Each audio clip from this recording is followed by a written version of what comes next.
마태복음 7장 13, 14절 말씀입니다. 좁은 문으로 들어가라.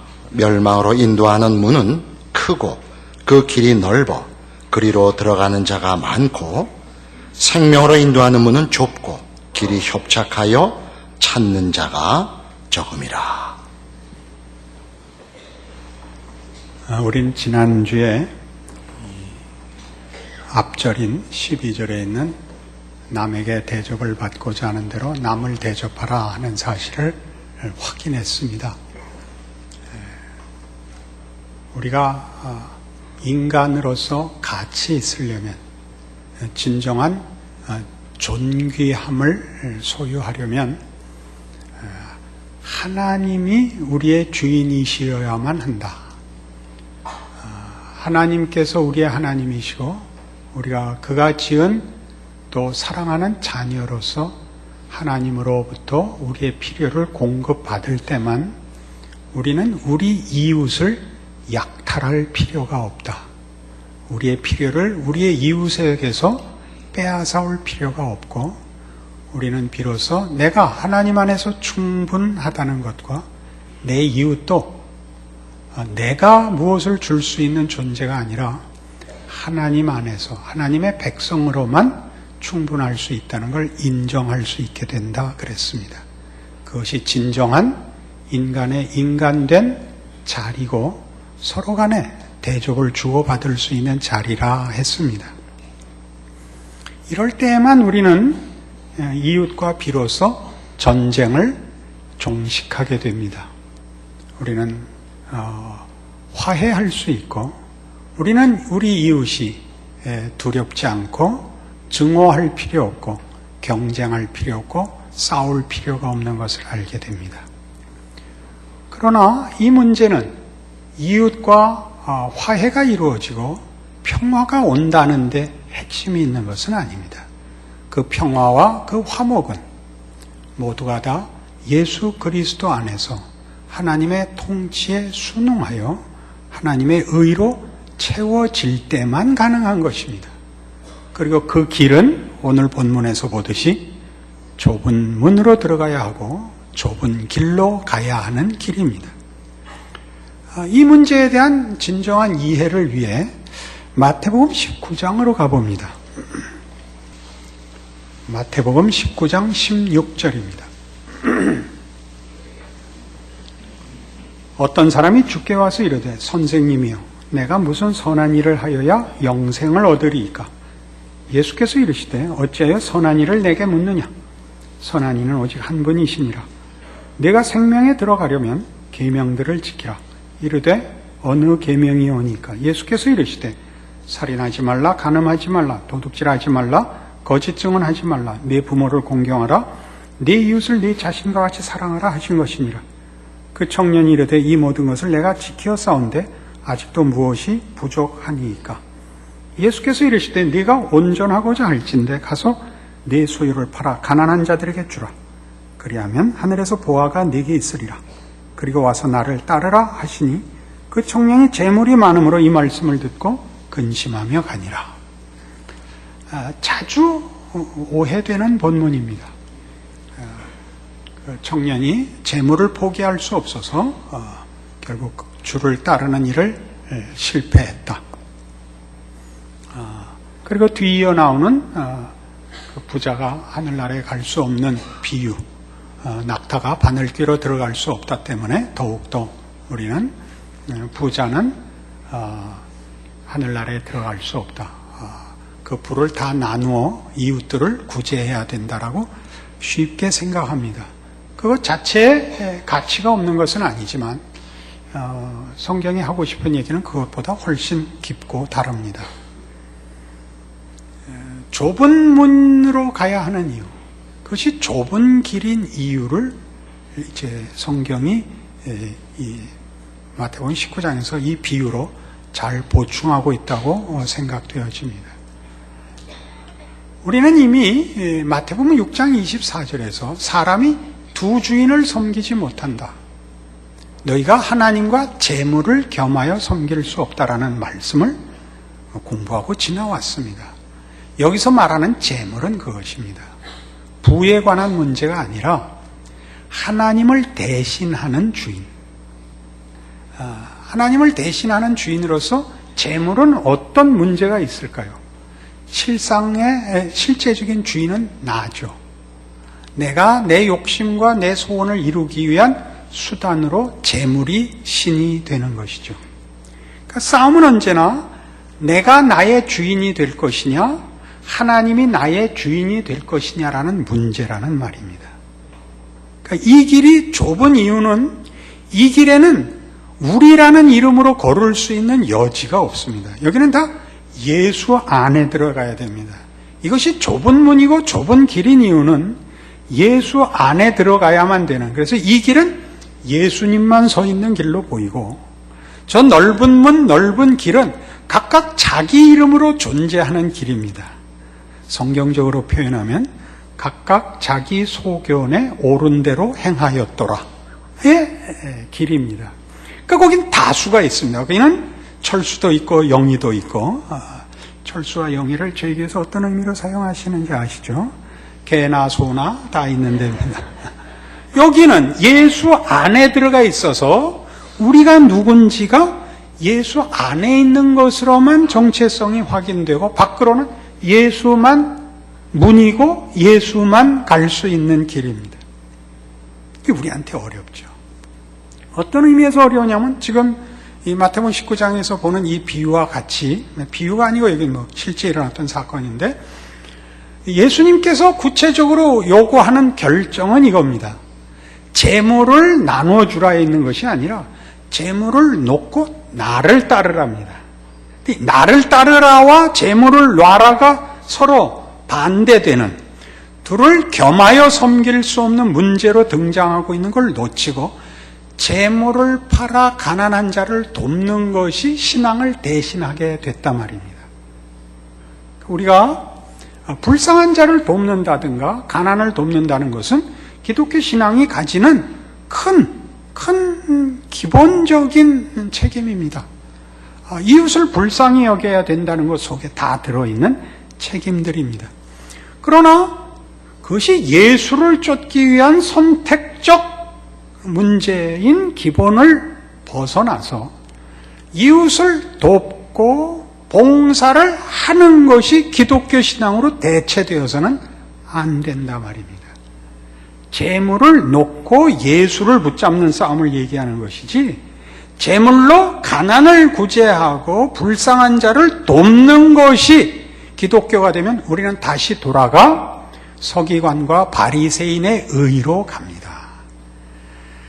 하나님이 유일한 주인으로서, 우리의 창조주여 아버지로서 우리의 필요를 하나님만 채워주실 수 있고, 그래서 갈 수 있는 영광의 자리를 놓고 우리가 할 수 있는 윤리와 도덕적 차원에서의 만족에 머물고 만다 이겁니다.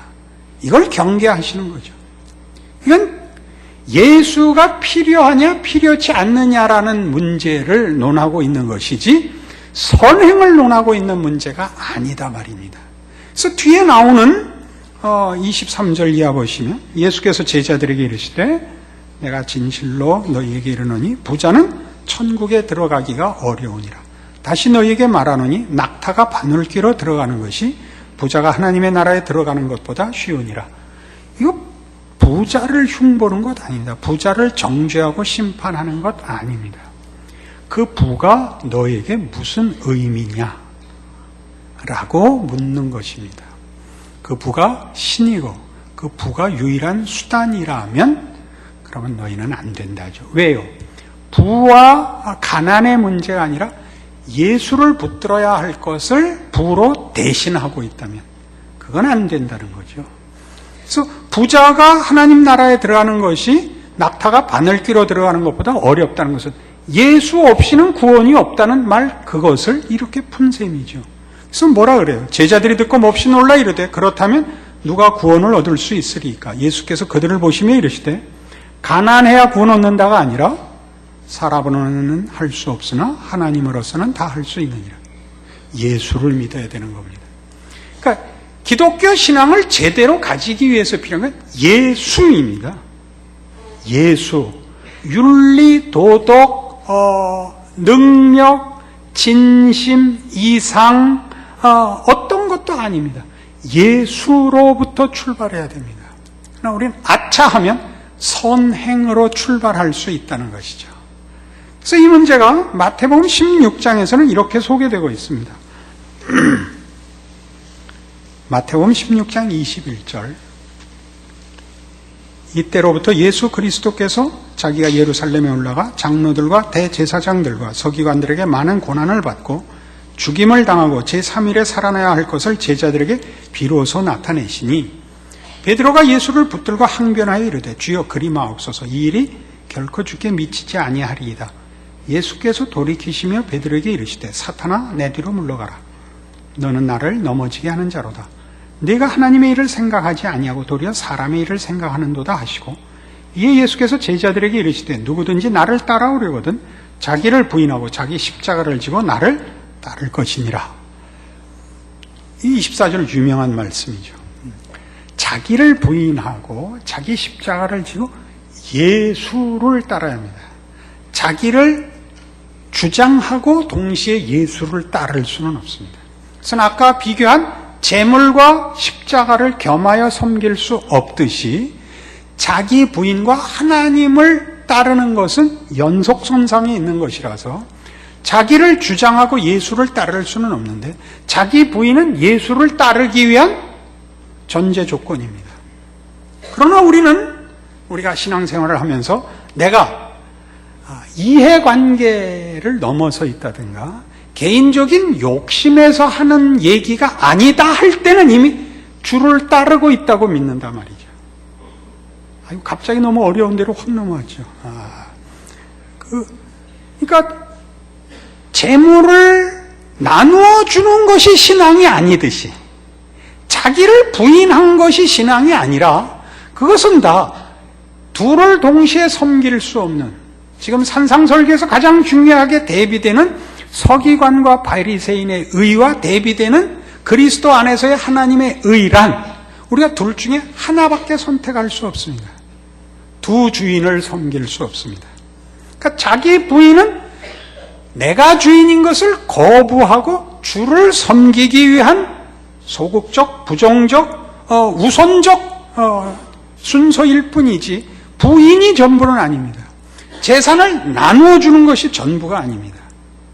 바로 그 문제에서 그러니까 내 생각이 진심이다, 내 생각이 옳다 하는 것만으로는 부족한 것입니다. 그 문제가 무엇을 가르치는지 에베소서 4장으로 가면 이렇게 성경이 잘 설명하고 있습니다.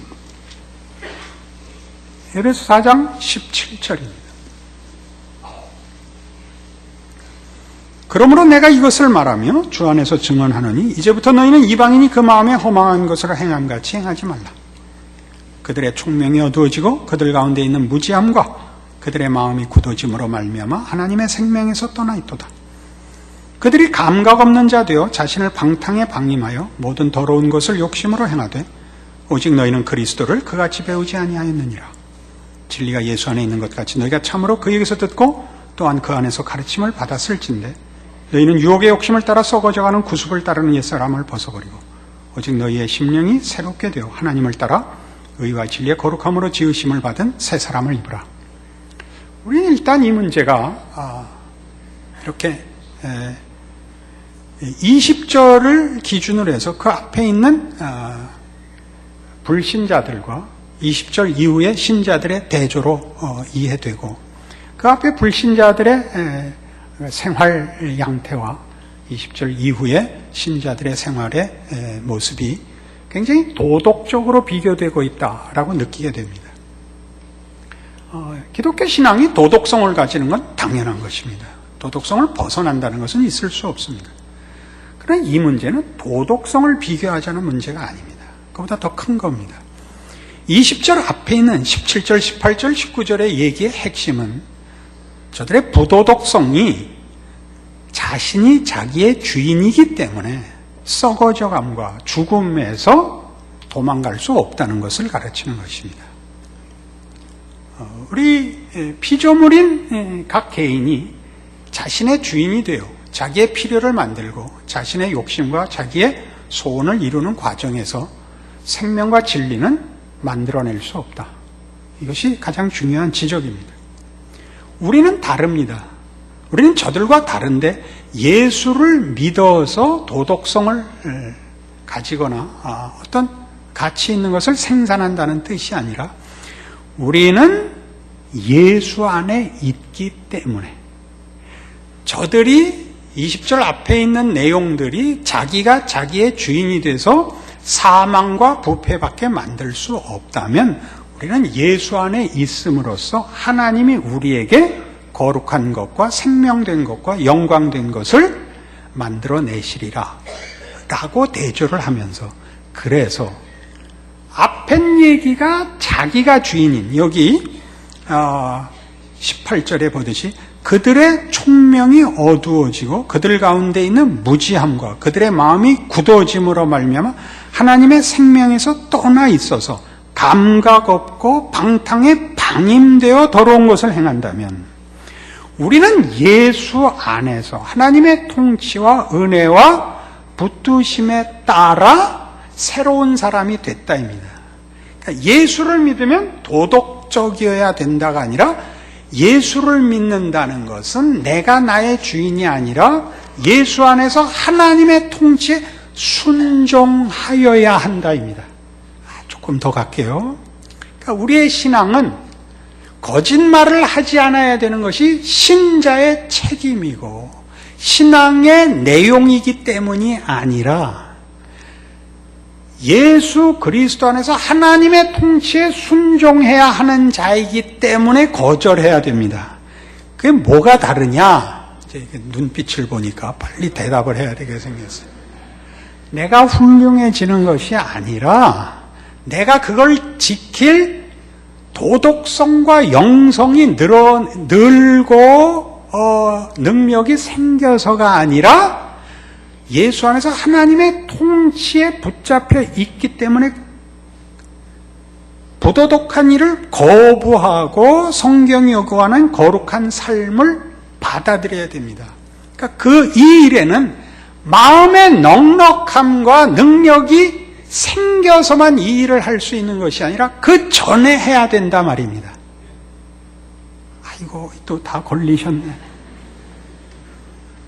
우리가 우리의 신앙에서 무슨 오해가 있느냐 하면 신앙의 성숙이 실력이 생겨야 한다고 생각하기 때문에 그 신앙의 실천에 실패를 하면 나는 왜 신앙이 늘지 않는가라는 문제로 빠져듭니다. 근데 우리의 신앙 실력이라는 것은 누구를 사랑하고 누구를 용서하고 하는 문제를 이루어내는 실력으로 크는 게 아니라 성경이 너 이렇게 사나운 눈으로 쳐다보지 말라고 그래서 참는 걸로 용서의 길에 들어가는 것이라니까요. 그러니까 기독교 신앙의 모든 덕목들과 실천들은 순종이라는 문제로, 예수라는 문제 근거로부터 출발하고 가능해지는 것이지 여러분 마음에 거룩한 마음과 넘치는 마음이 생기기를 기다렸다간 끝이 없는 것이다, 그 말입니다. 이게 좁은 길인 이유가 여기에 있습니다. 죽었다 깨도 이 길에 내가 들어가지지가 않는 겁니다. 좁은 문에 끼는 겁니다. 왜요? 우리는 아직도 정욕이 있고 탐욕이 있고 더러운 생각이 있고 이기심이 있습니다.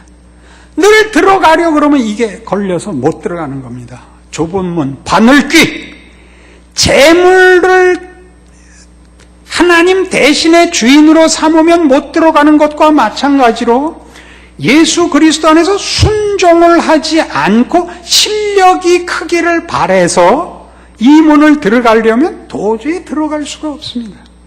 그 길을 들어갈 방법이 없습니다. 우리가 우리 자신의 실력을 합니다.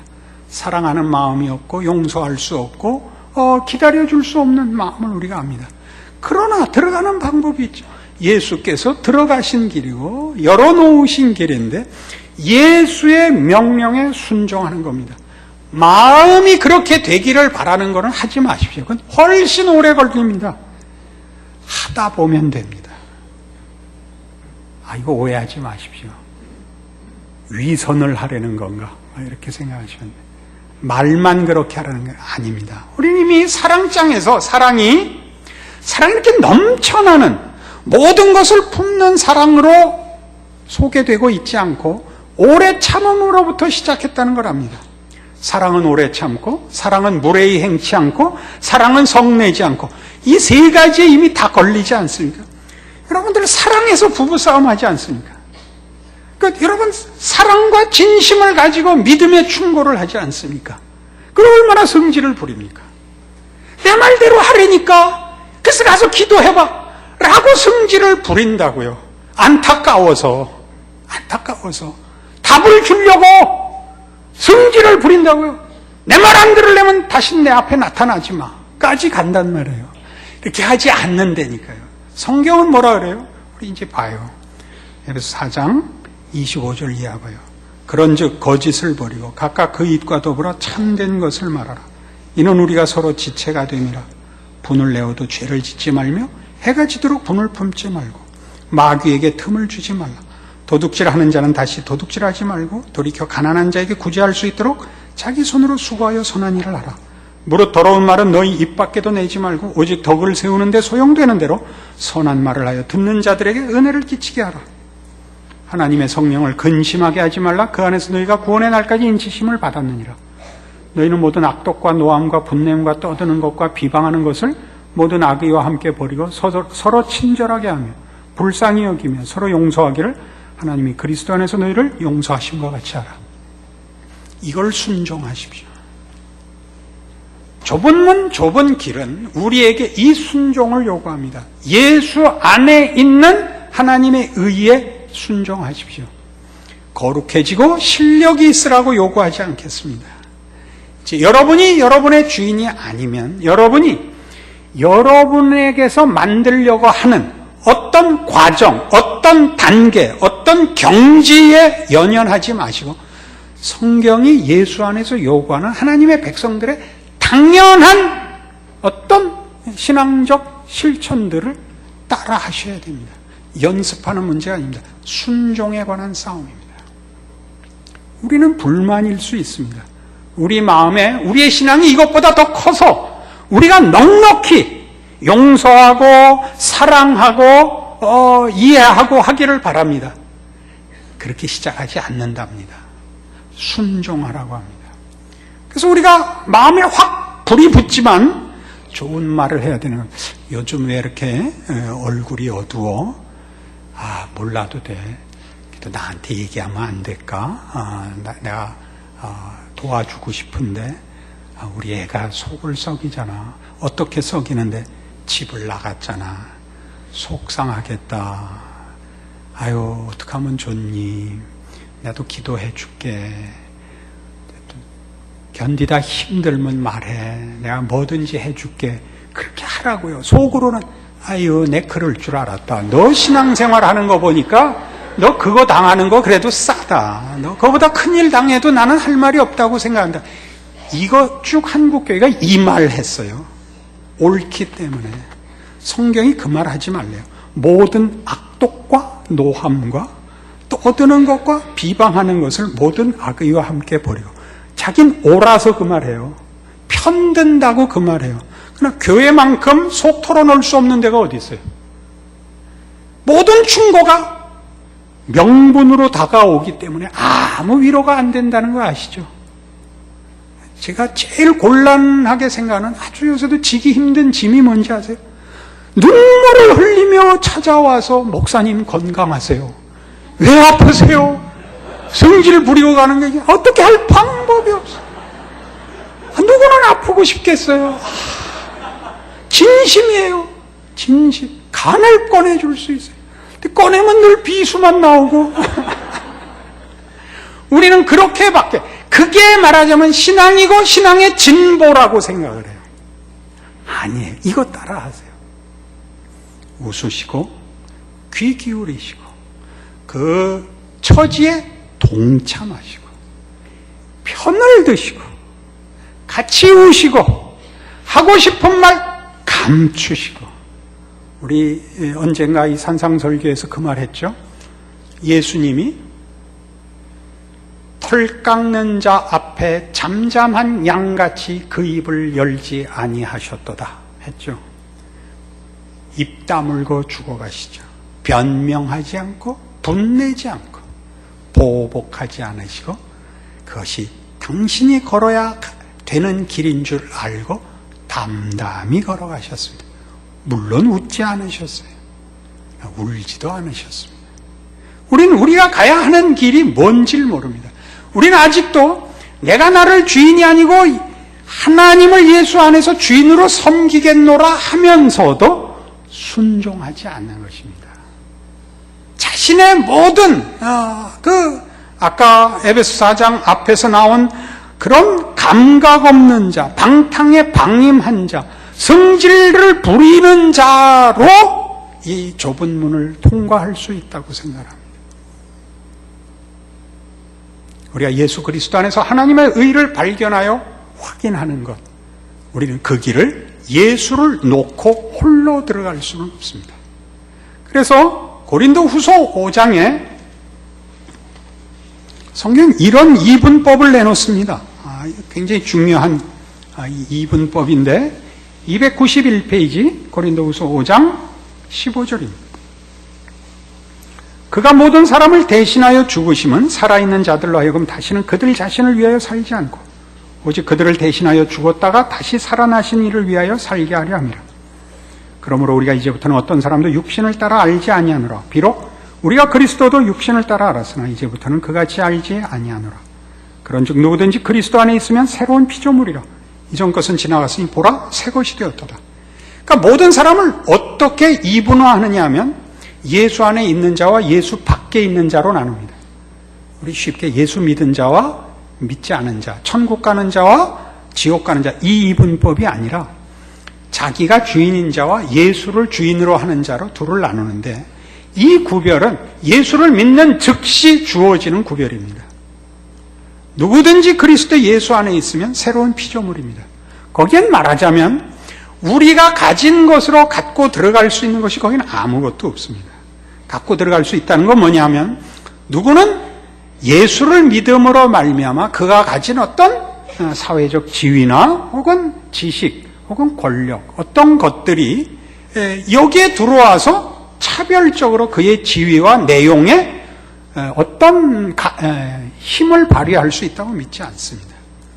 예수 안에 있는 자와 예수 밖에 있는 자, 예수 안에 있는 자는 하나님의 통치 아래에 있는 자입니다. 모두에게 요구되는 것은 오직 순종입니다. 그가 어느 만큼 순종하느냐의 문제이지 그가 어느 만큼 유효하냐의 문제는 여기는 없습니다. 물론 얼마나 자격이 있느냐도 여기는 없습니다. 그래서 우리가 예수를 믿는다는 문제 외에 신자들을 정의할 수 있는 다른 기초도 다른 내용도 없습니다. 우리 각각이라는 존재가 물론 다양하고 다 가치가 있고 그 개성을 인정받아야 하지만, 예수를 믿는다는 이 일에는 예수 그리스도로 말미암지 않고 우리의 개성이나 우리의 다양함이 그 근거를 이루거나 내용을 대체할 수 없습니다. 그것은 우리에게 이런 신자된 모습에 대하여 이런 이해를 촉구합니다. 갈라디아서 2장 20절입니다. 303페이지입니다. 갈라디아서 2장 20절. 내가 그리스도와 함께 십자가에 못 박혔나니 그런즉 이제는 내가 사는 것이 아니요 오직 내 안에 그리스도께서 사시는 것이라. 이제 내가 육체 가운데 사는 것은 나를 사랑하사 나를 위하여 자기 자신을 버리신 하나님의 아들을 믿는 믿음 안에서 사는 것이라. 오늘 우리가 이해하는 이해의 맥락 속에서는 신자가 자신을 뭘로 이해하느냐 하면 자기가 예수로 산다는 것입니다. 우리는 다 예수인 것입니다. 메시아라는 역할로서는 아닙니다. 하나님의 통치 아래에 있는 백성이라는 의미에서는 우리는 다 예수인 것입니다. 그러니까 우리를 보면 누구나 우리가 예수를 돕는 자가 아니라 예수 안에서 하나님의 통치와 인도 속에 있는 자로 우리를 보기 때문에, 우리도 자신을 그렇게 이해하기 때문에 우리를 보면 다 똑같아. 다 예수쟁이야. 예수쟁이는 한국교회에서는 열심히 공통성이었습니다만은 지금 오늘 성경의 가르침대로 하면 이 길에는 아무도 다수가 없고 예수만 있는 것입니다. 예수 안에 우리가 있지 예수를 벗어나 존재하는 자가 없어서 좁은 문 좁은 길 찾는 이가 적은 길이 되는 것입니다. 여러분이 스스로를 그렇게 이해하셔야 됩니다. 예수 안에서 하나님의 통치를 누리는 자, 그 통치를 순종하는 자로서 자신을 이해하고 순종하지 않으면 우리가 신자된 어떤 특권도 어떤 영광도 제대로 누릴 수가 없게 됩니다. 이 길은 획일성을 요구하는 것이 아니요 강요를 요구하는 것이 아닙니다. 우리가 우리를 욕심내는 그 어떤 것보다도 큰 천지를 지으시고 우리를 사랑하시는 하나님이 우리를 만드신 당신의 영광과 목적을 이루시는 길로 불렀다는 사실 기억하는 것이 중요합니다. 인간이 얼마나 영광스러울 수 있는가, 인간이 얼마나 멋지고 놀랍고 감사할 수 있는가를 이 길을 따라서 여러분들이 예수 안에서 직접 누리시는 오늘의 말씀이요 여러분들의 신앙 고백이 되시기를 바랍니다. 하나님 아버지 은혜를 감사합니다. 하나님을 아버지라 부르며 그 자녀로 사는 복을, 그리고 그 중요한 구분을 예수 그리스도로 말미암아 확인했습니다. 서기관과 바리새인이 가진 의, 죽고 죽이는 의가 아닌 살고 살리는 의, 그리스도 예수 안에 있는 하나님의 통치에 영광과 승리를 누리는 일, 믿음으로 지켜내게 하옵소서. 우리의 인생에 펼쳐내게 하옵소서. 예수님 이름으로 기도합니다. 아멘.